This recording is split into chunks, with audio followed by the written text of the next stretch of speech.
him, and I think that's kind of Lindy in that regard is very similar to Bill Walsh. You know, I think Bill Walsh could develop quarterbacks that other people couldn't. And I really believe that, and I think Lindy and Fonte have some of those same abilities. Are you a little surprised that John Forcade hasn't signed yet with somebody? Well, I know it's tough. You know, people's lines are long. These teams are very organized. They line up their quarterbacks 4 deep, 3 deep before they go to training camp. And at the time John got cut, you know, and the Saints said, well, we're getting rid of him now so we get a chance for him to be picked up by someone. But people aren't out there looking for quarterbacks when training camp starts because they got 4. They got some young guys. They've had 6 months in the off season to find. That's right. John's 30 years. You know, they're looking. Their 3rd and 4th guys are usually 22, 23, and 24. John's 30. So, and most teams are happy at this point until they get injuries with their 1 and 2. So I think John's chance would have to come if a team that just gets a starter out or gets a backup guy out and they just got somebody there that they just know can't play for them, and then take a look at John. You know, I think that Blair Keel is making it tough for the Green Bay Packers staff. They really, I think, went into camp thinking, well, Keel will be the odd man out, but he keeps playing well.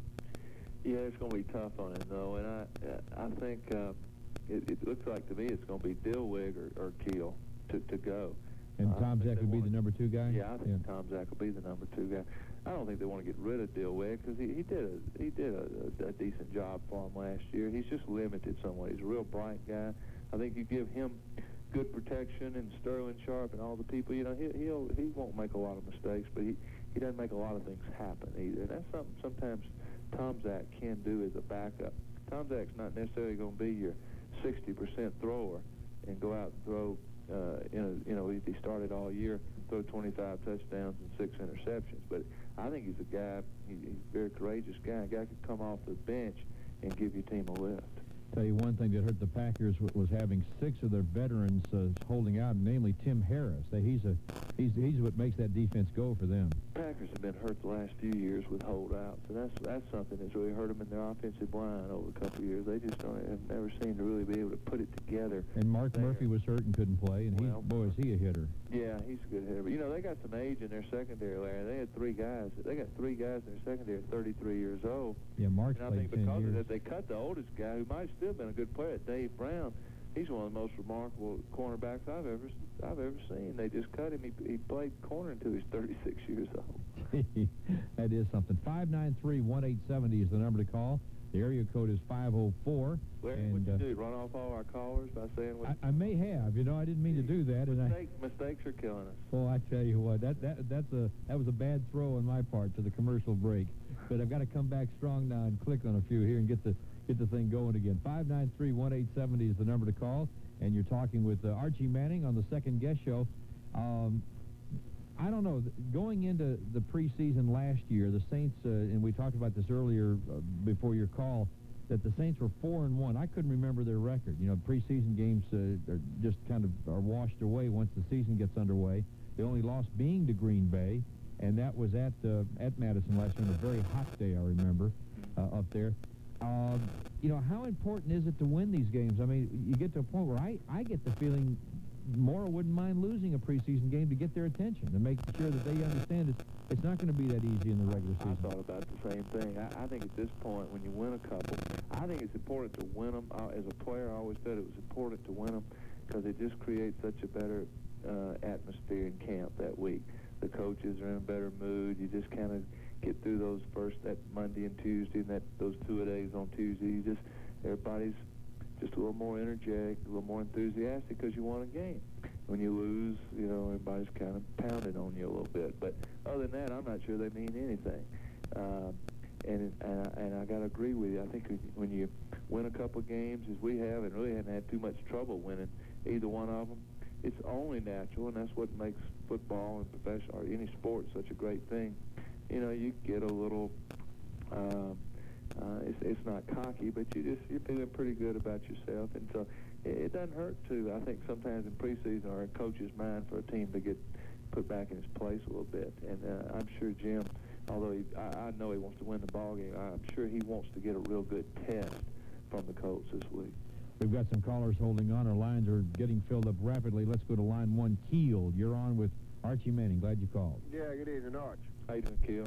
Listen, I had a question about Glenn Derby. Seemed like he walked out of camp. I know he was with us before, but I haven't heard anything about trying to get him. Are the coaches not too high on him, or what? I guess not, because I think he worked more. I know he played some guard, had worked, been primarily a tackle, but we had invested some time in him, and I don't know the real story this year. I know it was several players that the Saints signed on Plan B, that they put on Plan B, that they did make a great effort to retain, and did retain most of them. I'm not sure if that was the case with Glenn Derby, and if he just decided to go to Green Bay. He's from Wisconsin. He played up at the University of Wisconsin, from up there, so I thought that had something to do with it. I was surprised that he just decided to walk out, said he'd had enough football, and if that's the case, I guess it wouldn't behoove the Saints to bring him back if he's just tired of playing. Well, they've speculated about Reuben and walking out, and whether or not the chemistry was right for him, and whether or not it could be better in another club, and if they'd get their incentive back. But, of course, that's pretty subjective. It's hard to know. Right. I was a little surprised that they let Bobby Sign go kind of quick. They talked about him in the offseason being with Barcelona, and how he was their starting center, and all of a sudden he's out the door. It looks like they're going to spend a little bit more time with Leggett. Is the quality of the leagues that different to where there's no offensive linemen that were with that WLAF or whatever the heck it was, that they could go in there, or do you know of any particular NFL team that might be deep at offensive line? Maybe we can be looking at something in the next couple weeks after the cut. Well, my understanding, and I know the personnel, Bill Q. Herrick, Jim Finks, and all the personnel people, the Saints have been looking hard throughout the league. I mean, that's what Q. Herrick does. Larry, we see him up there in Wisconsin. I mean, he does that 14 hours a day. He just watches tape of other people.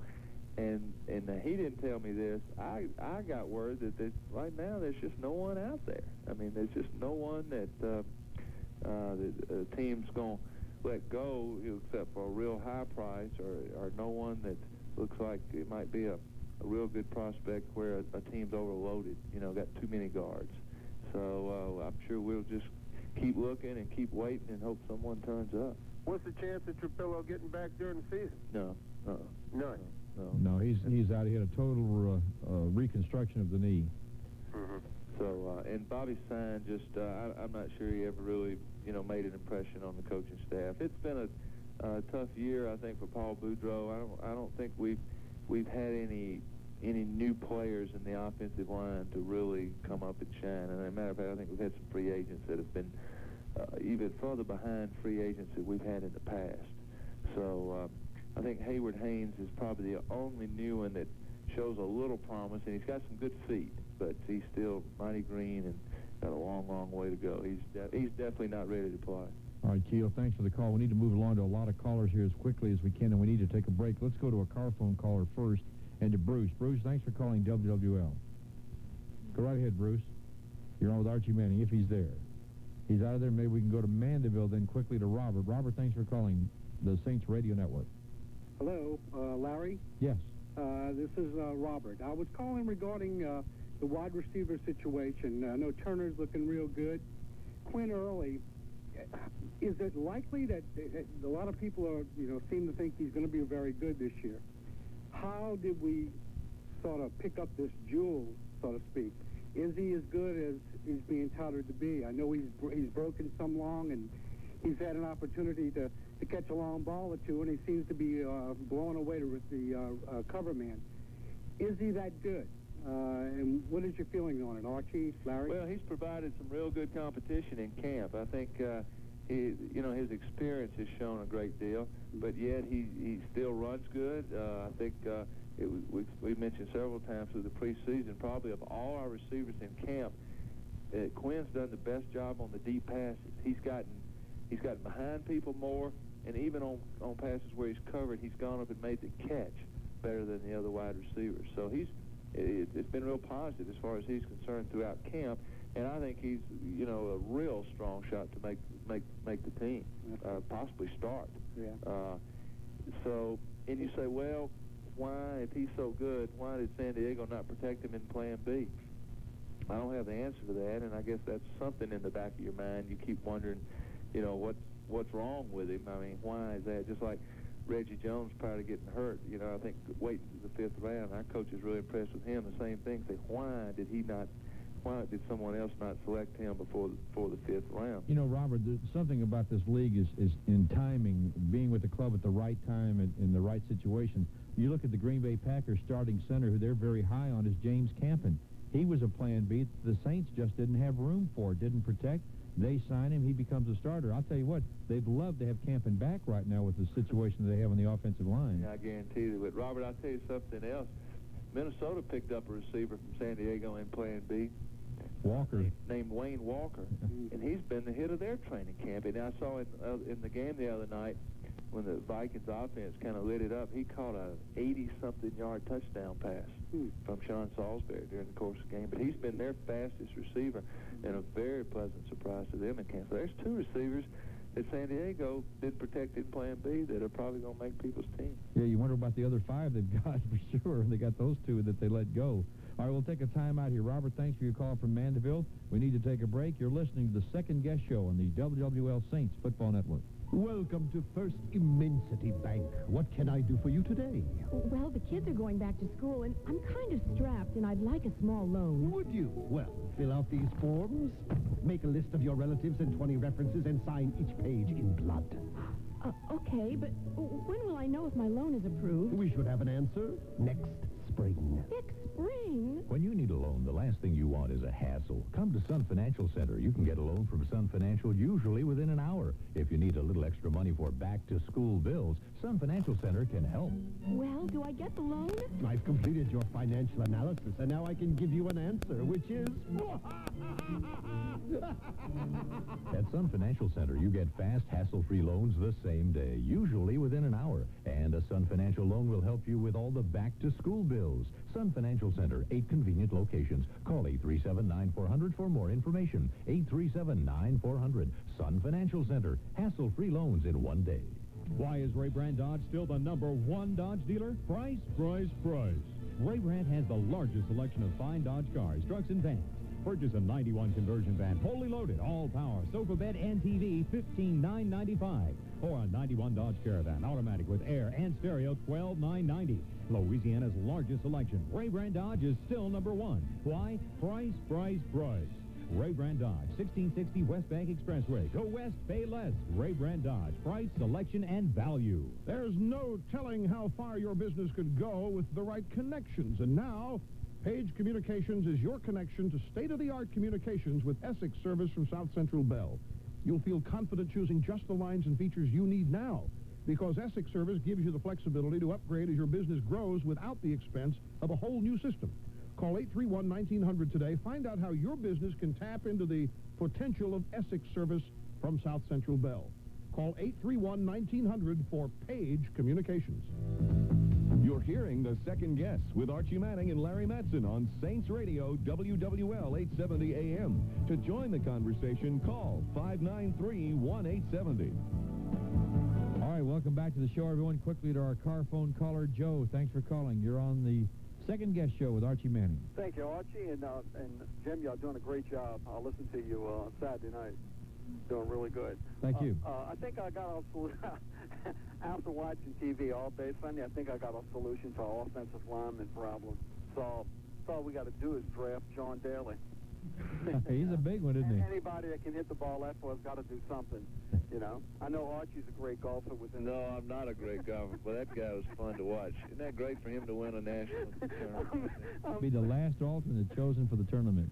Yeah, man, you know, if you talk to people, and I hate to get off the football subject, but he's got to be the talk of every golf club in the United States as of right now, you know.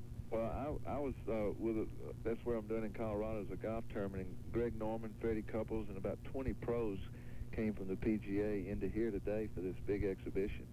And I was talking to Billy Andrade, Larry.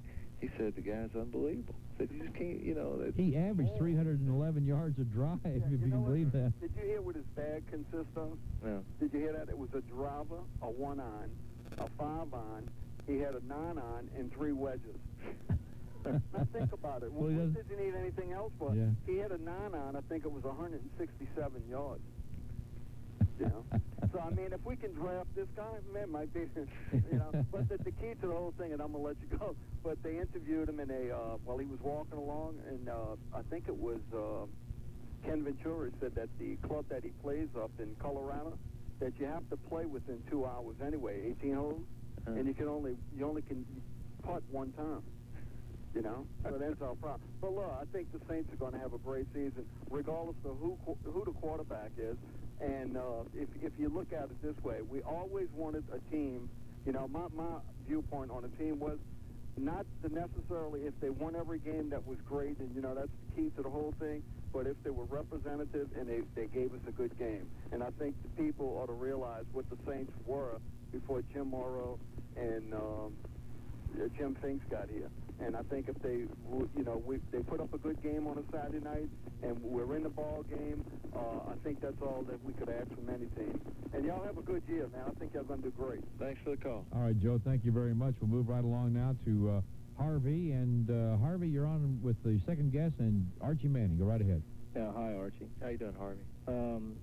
You know, I think they can do really good with this one-back offense with Ironhead because remember when Washington had it, when you use the 3 wide receivers, it really spreads out the offense, and it looked like Ironhead had some good lanes, even though it's a preseason game. Mm-hmm. I think a guy like him, when he builds up his momentum, can really do a good job. I'm not as worried about Dalton being gone as I was last year. Well, yeah, that is a thought we didn't discuss a while ago. If Dalton would go down, we'd probably use Ironhead a lot more in the one-back offense. But I'd still like to... I'd like to see him lose a little more weight. I think he's too big, although he ran good the other night. Well, you know, one way for him to lose weight would be to run 25 times a game. Yeah, well, you know, run it off of him. I worry sometimes about it. Most players, and Ironhead's weight is a little different than most, granted, but you usually lean in training camp, and it's hot twice a day and all that, but as the regular season goes in, you know, you go to one a day, and the weather starts getting a little better, and that's where guys have trouble. Most of the other players have trouble with their weight then, or maybe gaining a few pounds. So I don't see Ironhead losing weight as the season goes on. Well, do you see him a lot? Does he look like he can handle the weight? I mean, no, I don't. I mean, he does a great job of handling it. I don't think there's light on his I mean, I think he's an exceptional athlete to be able to do what he does with that weight. I'm just saying, what if he were to lose it? Yeah. What? It's like the fridge. Same thing with him. I mean, this guy, with all that fat he's got, what a great job he does. But just think if he was down and lean, what kind of contribution he could make. I know. You know, I just want to say 2 more things. I hope they keep Buford because I think intangibles mean a lot in sports, you know, and you need a lot of heart, I think, on a team sometimes. And watch out for Atlanta. I hate them, but I think we better watch out for Atlanta. They're playing pretty good in preseason. Okay, well, thanks a lot, Archie. Okay. All right, Harvey, thanks for the call. We'll move right along to Metairie now under Richard. Richard, you're on the second guest show. Thanks for calling. Larry and Arch, great show. Thank you. Enjoy it. A couple of comments and a couple of questions. Comment about, well, it's really a question. Reconstruction surgery on a knee. And can we look at a person that has, like, a full kind of reconstruction and sort of predict that, yeah, we'll be okay with this guy next year, or is it something that's really kind of in the wind and we don't know? And I'm going to ask these things and I'm going to hang up so I can hear, because if you don't mind. And Leggett, is that any relation to Earl Leggett, the ex-LSU All-American? Okay. And that's his son. That's his son? Yep, yeah. Sure is. And, well, okay. Did he play someplace else before here? Southern Cal. He played collegiately at Southern Cal, was drafted by Denver, and was let go by Denver. We picked him up right away because we liked him in the draft. Denver picked him. I can't remember what. It wasn't an early round, Larry. It was maybe 7 or 8. Yeah, it was way down the line. But we liked him, and as soon as he was let go by Denver, we picked him up and had him on developmental last year. And see, Richard, you really missed the show last week on TV. You could have seen him looking back at old tapes, trying to find his dad. We had the very first training camp tapes, right? and he found his dad in the video. It was really kind of fun to have him pick out his dad and talk about him. Well, I was in college with his dad, so that gives you an idea how old. Anyway, I missed the first part of your show, so in case I ask something that has been talked about, just run it over. Talking about being at the right place at the right time. I think Archie mentioned that. Both of y'all talking about. who we had and who we didn't, like camping or whatever. Look at Danny Abramowitz, being at the right place at the right time, drafted whenever he was, way down the line and set all kind of records, whatever. How does our new man look in the backfield? And I want to say Tutupu, and I know it's not Tutupu. Manoa. How did he look, and how do you think he graded out the other night? I realize he didn't play that much, or at least I didn't see that much of him, or I didn't hear his name mentioned that much. How is he on the bubble, or? Did well with the special teams, made about 3 big tackles. He did play good on special teams. I think he's on the bubble, and I think it's between he and Buford. And Buford's in good shape, and probably a little more accustomed, obviously more accustomed with the offense. I think that the concern they have with Tim Manoa is he's had some injuries, and he just doesn't look real fast. Yeah, he ran one time, no gain, right at the line of scrimmage, got stopped. I think that's really basically what I saw, and I missed the special teams. I'll tell you what, guys, you do a great show, and boy, look, keep it up. You guys stay on, and don't let anybody run you off. Thank you so much. And Mosi, I think, signed with the Rams as a Plan B guy of New England. Mosi Tutupu, the guy you were thinking of. He's 36 years old still. He's one of the best special teams players there's ever been. Yep. All right, need to take a break. We'll answer that reconstruction surgery question after this timeout. We'll be back on the WWL Saints Radio Network. A few years ago, I was short of breath, tired all the time, and never seemed to get enough rest, no matter how much I slept. But I wasn't worried. I thought I was just getting older and that it was normal for a person my age. It never occurred to me that I could have cancer until I saw my doctor at Slidell Memorial for a routine checkup. The Cancer Center at Slidell Memorial Hospital uses a multidisciplinary approach to bring together all the people and resources needed to successfully diagnose and treat cancer of any kind. Our skilled physicians, specially trained nurses, and experienced staff utilize the newest, most advanced technology and techniques to make living with cancer easier on both patients and their families. Never ignore cancer's warning signs just because you think they're normal for a person your age. Early detection and treatment are your best hope for a full recovery. Call the Cancer Center at Slidell Memorial today. Slidell Memorial Hospital. We specialize in excellence. Right now at Marshall Brothers Lincoln Mercury, the all-new 1992 Mercury Grand Marquis. Grand Marquis, totally new inside and out. New precise variable assist power steering. New ride and handling suspension. New four-wheel disc brakes. New V8 engine with less weight, 40 horsepower increase, and better fuel economy. The all-new 92 Grand Marquis right now at Marshall Brothers Lincoln Mercury, Veterans at Clearview. This is Scoot in the Morning on WWL 870 AM. Tomorrow morning, we'll open our show in the 9 o'clock hour talking about the new best-selling book that explains how to commit suicide, who's buying it, and why. At 10, are you a mother who works or stays home with the kids? Wait, isn't that work too? Who says mom doesn't work? And at 11, New Orleans' own Irma Thomas, her music and her life. Join me. Talk radio that's worth talking about. Catch it live, only on WWL 870 AM, tomorrow morning at 9. We're talking Saints football on your radio station of the Saints, WWL 870 AM. To join the conversation on the second guest, call 593-1870. Welcome back to the show. Let's quickly go back to our phone calls after we answer the question about reconstruction surgery. Archie, correct me if I'm wrong. If this was a running back or if this was a wide receiver, you'd have more fear, more worry. But being a lineman, you probably can repair the knee well enough. I think so. I think the running back just has to make those moves and cuts that he has to make. It's been done, and some guys have come back, but it's still tough. I think Trapp's got a great chance to come back and play for a while, and also you also know he's the type of guy that's going to just give it everything he's got during the off-season to get back 100%. Well, going into the surgery, he told me that you can count it. He's going to make it a Pro Bowl in '92. So with that attitude, with that hard work goal in mind, you expect him to work extra hard. He's a good man. We're sure going to miss him this year. That's for sure. Let's go to Johnny in New Orleans. Johnny, thanks for calling. 593-1870 is the number to call. Just like Johnny, you're on with Archie. Go ahead, Johnny. Maybe not. Johnny held on for about 8 minutes there as we were in a commercial break and talking about other things. As you look at injuries and you look at coming back from injuries, you've had to do that. You spent a year out with an injury. What does that do to you psychologically the first time you got to go up there and really get hit or make a hit, knowing that, hey, last year or a year ago that it was a hit that took you out? Well, you think about it a little bit, but you really want to get it over with. You want to get that first hit and get it behind you and get back to normal. And most guys by that point, where we've played so long and you've been hit so many times and you've been at it that I don't think it's always a big psychological thing unless you're not back 100%. Unless you're limited, then it's hard to play football, and especially pro football, if you have some limitations. Yeah, and we've seen Dalton certainly doesn't. Of course, he didn't have the surgery, but he had to be a little antsy by coming back, and yet now he's showing he's made some cuts. That even on that 1-yard touchdown run, it showed that he had the ability to make the cut. Yeah, I think Dalton's feels good. I know, Jim Skipper indicated to me early on in camp he felt like he was back 100%.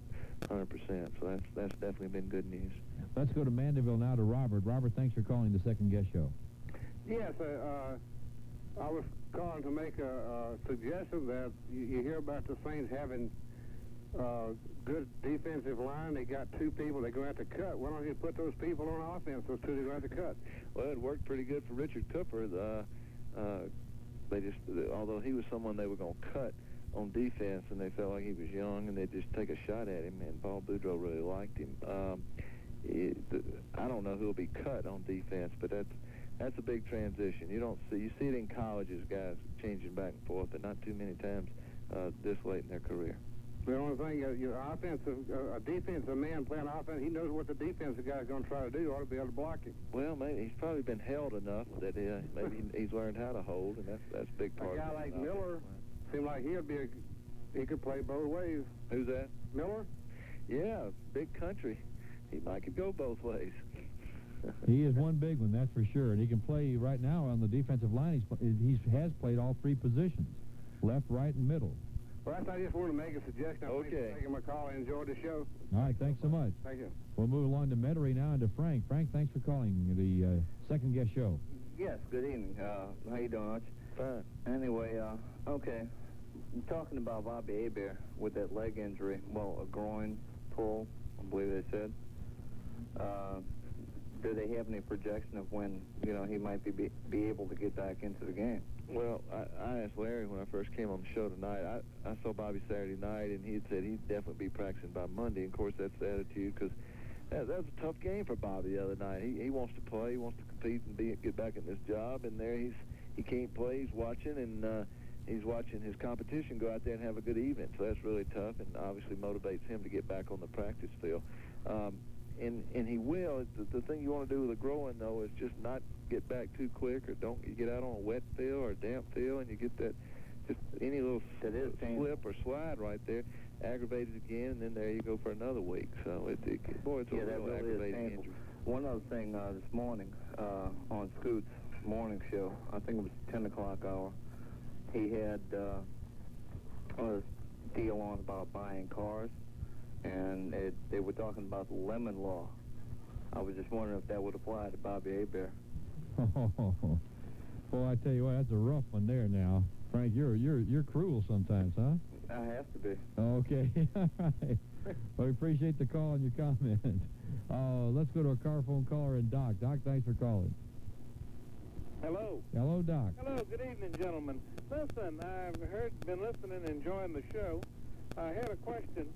You're talking about us having 8 defensive linemen. We got 2 good ones we're going to have to let go. And the next breath, we're talking about being short on the offensive line. Well, if we have maybe a surplus of defensive linemen and we're going to have to let them go, doesn't it make sense that somebody will have a surplus of offensive linemen and we'll be able to pick somebody good up? That's what we're hoping. That's what we're hoping. It's just the early reports are they just didn't see a real surplus out there. But we'll be scanning the wires and trying to watch a lot of tape and review people right now. That's what they're doing, so they'll know when somebody gets let go, they want to know what kind of player they are, and not bring in. If a team lets them go, then you'd like to think it's because they got too many good ones. Many times, though, it's because the guy can't play, and we don't want to pick up somebody that can't play. Yeah, that's for sure. Doc, your phone was breaking up a bit on that car phone, so we had to lower down the pot. We need to take a break here anyway. Do appreciate the call. We'll be back with more callers. The number to call, 593-1870. The area code is 504. As we start getting dark here in the evening, you might be picking us up around various states, so the area code is 504. This is the second guest show on a Monday night on the WWL Saints Radio Network. And now, Pat Swilling for Sports Avenue and Merle Harmon's Fanfare. Here's the pitch. He swings. Strike three. Swilling is out. Pat doesn't know baseball. Swilling's up. He shoots and misses. Pat doesn't know basketball. This for the old snap. Montana hands off, wrapping up the middle. He's stopped dead. Swilling just covered him. First down, Saints. Hi, I'm Pat Swilling, and I may not know baseball or basketball, but I do know football. And I also know I can dress like a pro thanks to Sports Avenue and Merrill Herman's Fanfare. In fact, I can dress like a pro in any sport. In jerseys, jackets, hats, sweats, and T-shirts by Starter Sportswear. Sports Avenue and Merrill Herman's Fanfare have all the sports apparel and gifts you can imagine, including a full line of Starter Sportswear. So no matter what sport is your favorite and no matter what team you root for, choose what the pros use at Sports Avenue and Merle Harmon's Fanfare. With 6 area locations, there's one near you. Go pro. Go to Sports Avenue and Merle Harmon's Fanfare today. Why is Ray Brand Dodge still the #1 Dodge dealer? Price, price, price. Ray Brand has the largest selection of fine Dodge cars, trucks, and vans. Purchase a 91 conversion van, fully loaded, all power, sofa bed and TV, $15,995. Or a 91 Dodge Caravan, automatic with air and stereo, $12,990. Louisiana's largest selection. Ray Brand Dodge is still #1. Why? Price, price, price. Ray Brand Dodge, 1660 West Bank Expressway. Go west, pay less. Ray Brand Dodge, price, selection, and value. It is called the Oakland Heart Diamond, and it is very, very different. This precious stone, the Oakland Heart Diamond, is among the finest in the world, renowned for its brilliance, fiery beauty, and its very affordable price. The Oakland family selects such diamonds of rare beauty from the world diamond markets, then passes the savings along to you. Compare. The Oakland Heart Diamond, the finest diamonds, and always the lowest prices at Oakland Heart Jewelers on Metairie Road. It's your chance to talk about the Saints with Archie Manning and Larry Matson on WWL 870 AM. To join the conversation, call 593-1870. And we'll go right back to our phone lines now. We do have a caller from New Orleans. Paul, thanks for calling, and you've been holding on a while. Hello, Larry. Hello. How you doing, Archie? Good, Paul. That's good. That's good. Listen, Archie, what I really want to know is how was dinner with Kevin Costner? Oh, you talked about that on there, did you, huh? Because I knew about this. It was in the news. It was in the paper this Oh, was it? Oh. Well, it was fun. I didn't really get to know him very well when they were filming next door to me for a while, and I just didn't hang around there or anything. But he came over a couple of times and was nice to my family, and we went out to dinner, and he's a real interesting guy, too. He loves sports. Who picked up the tab? I did. Cool. Oh, well, I have to remember that when we're on the road. Listen, Archie, what I noticed about the game last night was Steve Walsh looked more comfortable when he was running the offense in no huddle. And I wanted to get your opinion on that. He looked real comfortable when he was running. I thought he did a good job with it too. I love that offense. I love the no huddle offense. God, I thought Buffalo last year did a great job with it. I think Boomer, when the Bengals first started doing it.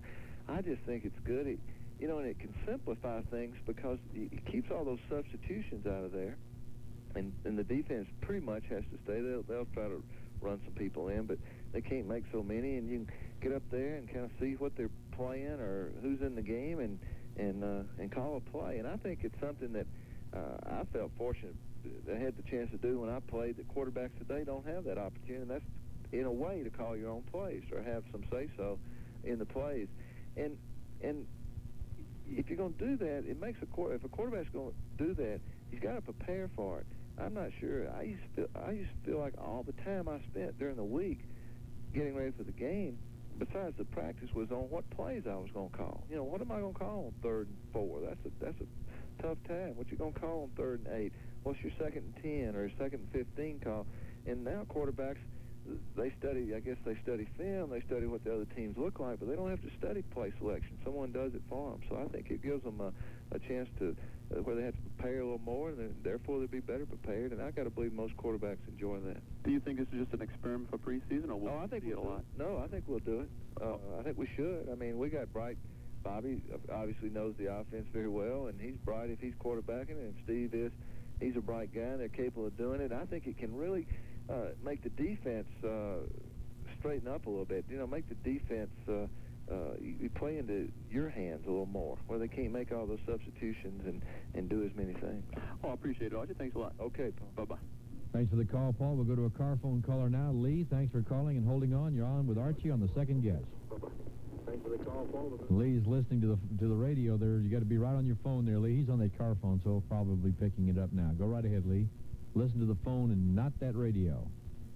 Is he with us now? How you doing, Lee? Hey, how you doing? Okay. I'd like to, is this Archie? Yes. Yeah, I'd like to ask a question. As far as, I guess, experience, I know that Bobby Abear has more experience than Steve Walsh, but I'd like to find out what do you think as far as talent? Which one of the quarterbacks has the most talent? I'd like to hang up and listen to it. Okay. Thanks a lot. All right, Lee, thanks for the call. Tough question. Well, it is a tough question. Obviously, I think to get to this level of play, you got to have talent. And I know some people have had some reservations about the overall talent of Steve Walsh. He's not an agile kid. He's not a guy that's going to run around and scramble and make a bunch of big plays there. I think he can move. He moved a little bit the other night, so he can get out of trouble time to time. He can throw the ball on the run, but he's going to be best as a pocket passer. And his arm is not as strong as a lot of starting NFL quarterbacks, but, he played a pretty good brand of football down at the University of Miami and played with great people, and they played against good people, and he got the job done. He got the ball there. I've seen him this year, though, throw the ball better because I think he's confident where he's throwing the ball. And I just think last year, a lot of those bad throws, a lot of those throws that were off so much is because he was playing with absolutely no confidence. So he's definitely looked better this year. Bobby Abear, I'd say, has a little stronger arm. Bobby's not going to scramble around a lot now. He's got a bad knee. Bobby's got some ability there, but at this point, he's not going to do that. So they're pretty similar, I guess you'd say, in ability. I guess Bobby's arm's a little stronger, but I don't think Steve's arm is weak or is such that it's going to just keep him from playing pro quarterback. Yeah, the bottom line is performance. Who performs is what's going to count. Usually the guys whose arms aren't the strongest are the guys that have the best anticipation. And that's what quarterbacking is about anyway. The best throws are the ones you anticipate when you know your receiver and you anticipate his break and you throw the ball before his break. Those are the best throws, and those are the combinations that really are the most successful. All right, we'll take a time out here. We'll wrap things up in just a moment. Stay with us, and if you want to call, it's 593-1870. The area code is 504. This is the Monday night second guest show on the WWL Saints Football Network. Great scenery, skill of the fish. Nightfall at Lake Driscoll. The sky is peppered with the twinkling of 1,000 stars. What kind of fish did we catch today? As Rick Boyce and his buddies return to camp to cook their fresh catch of the day, they reach into a cooler and pass around some icy cold Old Milwaukee beers. And Rick toasts to good times. Guys, it doesn't get any better than this. But Rick was wrong, because when his buddy Tom began cleaning a fish and discovered it had swallowed a gold ring, Oh, my God. it got somewhat better. Hey, we've got visitors, fellas. And when a motorboat carrying the breathtaking Swedish bikini team came by, Oh, look, Old Milwaukee beer. it got a little better. And when Bigfoot showed up, Hey, dude, with a couple more cases of Old Milwaukee beer, excellent party. well, it most certainly got better. You girls dance? Refreshing Old Milwaukee and Old Milwaukee Light with Grove Brewery Company, Detroit, Michigan. You know, this town is full of folks like you and me who simply cannot afford to buy a brand new car every 5,000 miles. That's why we got to take care of the cars we got right now. And if that makes sense to you, but you don't shop at Western Auto, well, that's like eating Cajun food that don't make your forehead sweat. You see, there's only one place that loves your car as much as you do. That's Western Auto. Maybe that's why Western Auto has been New Orleans' favorite automotive superstore since 1929. And today, you'll find 13 convenient stores located all over this town. Now, every one of those stores is stocked full of brand-name automotive products, like oil and waxes and tires and parts and batteries.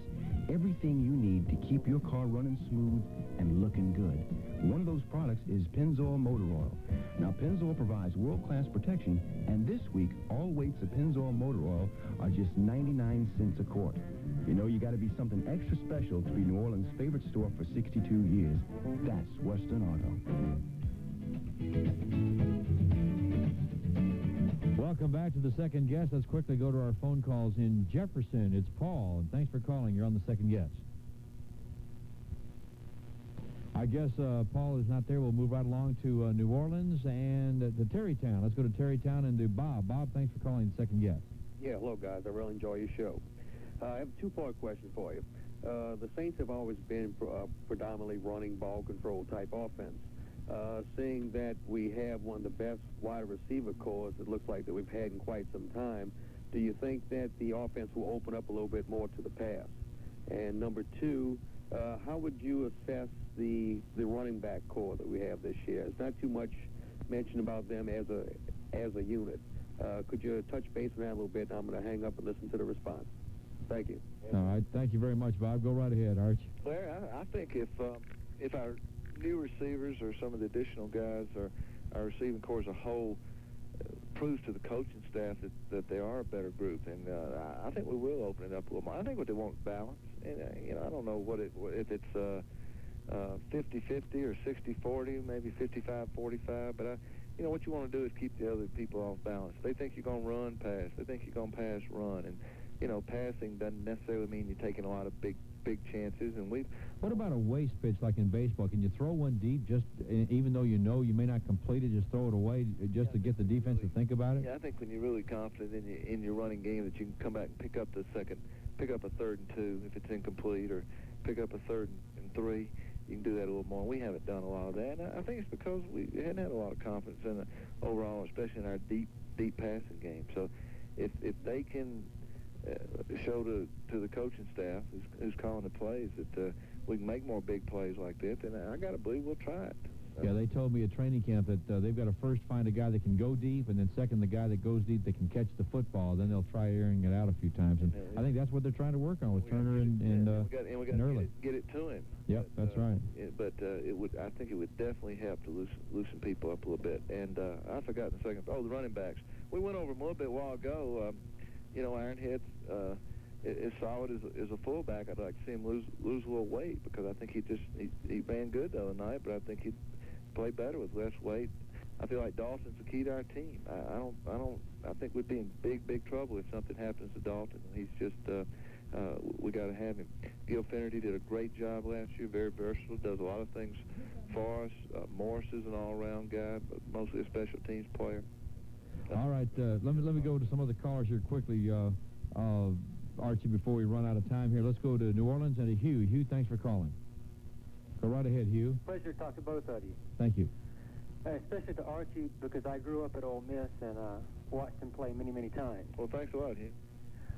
My question is, back with the quarterbacks. I saw an interview with, I believe it was Floyd Turner. He was talking about the difference in quarterbacks, where Bobby Hebert put more air under the ball, and Steve Walsh threw more on a line. Mm-hmm. Is that a personal technique or preference? Is there anything you teach on that? I didn't hear that interview, but I think you want more air under the ball, and I think your percentages are better on a long. And we're talking about on a long pass, and people think you got to have a gun to throw long passes, and that John Elway or Randall Cunningham can throw the ball 75 or 80 yards. A big deal. You never throw a ball. You never throw a ball in a football game 75, 80 yards. The only time that could ever happen would be if you had to scramble around, just somebody down there and throw it as far as you can, or a desperation play at the end of the half or something like that. But the ideal pass, the ideal bomb, timed out, fly pattern, streak pattern, the ball travels about 45, 47 yards. That's all it has to travel. And I think most of the ones that are completed are where the quarterbacks take shorter drops, throw the ball in about a 5-step drop, put it up 45, 47 yards with some air under it, and let the receiver run under it. Or if he's covered, let the receiver at least go up for it and try to make the catch with the defender on it. All right, Art, you need to take a time out here, our final one of the evening. We'll be back to wrap things up on the second guest on the WWL Saints Radio Network. Welcome to First Immensity Bank. What can I do for you today? Well, the kids are going back to school, and I'm kind of strapped, and I'd like a small loan. Would you? Well, fill out these forms, make a list of your relatives and 20 references, and sign each page in blood. Okay, but when will I know if my loan is approved? We should have an answer next Spring. Big Spring? When you need a loan, the last thing you want is a hassle. Come to Sun Financial Center. You can get a loan from Sun Financial usually within an hour. If you need a little extra money for back-to-school bills, Sun Financial Center can help. Well, do I get the loan? I've completed your financial analysis, and now I can give you an answer, which is... At Sun Financial Center, you get fast, hassle-free loans the same day, usually within an hour. And a Sun Financial loan will help you with all the back-to-school bills. Sun Financial Center, 8 convenient locations. Call 837-9400 for more information. 837-9400. Sun Financial Center, hassle-free loans in one day. If you're an employer or personnel manager responsible for recruiting, hiring, or firing, listen closely. Under U.S. immigration laws, it is illegal to discriminate against citizens or aliens who are authorized to work on the basis of their appearance, place of birth, or ability to speak English. Citizens and authorized aliens have the right to work. You can hire them. Learn the facts about immigration and employment discrimination. If you have a question, call the Office of the Special Counsel, 1-800-255-7688. There's no doubt that Ray Brandt Nissan is the #1 Nissan dealer in the state. Last month, Ray Brandt Nissan sold more cars and trucks than the other 2 Nissan dealers combined. And right now is Ray Brandt Nissan's year-end clearance sale. You won't believe the deals. Get a 1991 Maxima, the 4-door sports car, for only $15,990. A 91 Maxima, $15,990. And get up to $4,000 in factory-to-dealer incentives on some Nissan models. It's not hard to see why Ray Brandt Nissan is the #1 Nissan dealer in Louisiana. Ray Brandt Nissan, 1884 West Bank Expressway. And let's go quickly to Percy and Gretna. We're running out of time. Percy, move quickly with Archie. Yeah, Larry, I wanted to ask you something off the air. Off the air. Oh, well, okay, hold on, Percy. We'll get that off the air as soon as we get to the 8 o'clock hour here, which is just a couple of minutes away. Archie, looking toward the Indianapolis Colts, what do you think the Saints will try to accomplish there? Obviously, they want to get Bobby Hebert in the game. They'd love to see Reggie Jones play some, too, I would think. Yeah, I'd like to get Reggie back and get him some action, possibly look at maybe some other people, maybe another look at Manoa. They got to make cuts on Tuesday after the game, Larry. So I would think coaches go ahead and try to point to people that they're probably going to cut or they can't decide, and really give whoever's between. If it's between this guard and that guard, and let's take a good look at it, make sure we don't make a mistake right there. I think that's probably, and then just advance another game. And I think, like I said before, I think Jim Moore would like to get a good test from the Colts this week. We'll be going on the road, playing them in Indianapolis, and hopefully have a good game. Hopefully our second half we can report more. Well, yeah, that's for sure. They'd like to. I guess it's still a time of evaluation, so you don't want to play the starters too long. Yet they've got to get some work in there. Working together on the offensive line with Chris Port would be important, I would think, too. Oh yeah, they'll definitely keep going there. I'll be anxious to talk to Paul Boudreaux this week and see how Chris performed in the game the other night. All right, do appreciate it, Arch. Look forward to seeing you when you get back home, and tell us about that round of golf with Greg Norman. Okay. Of course, you didn't play in that foursome, but, well, anyway, you were there. All right, thank you, Archie. Okay. Gotta go. Thanks for being with us, everyone, on the WWL Saints Football Network. You've been listening to the Second Guest Show on your station of the Saints, WWL 870 AM. Join us each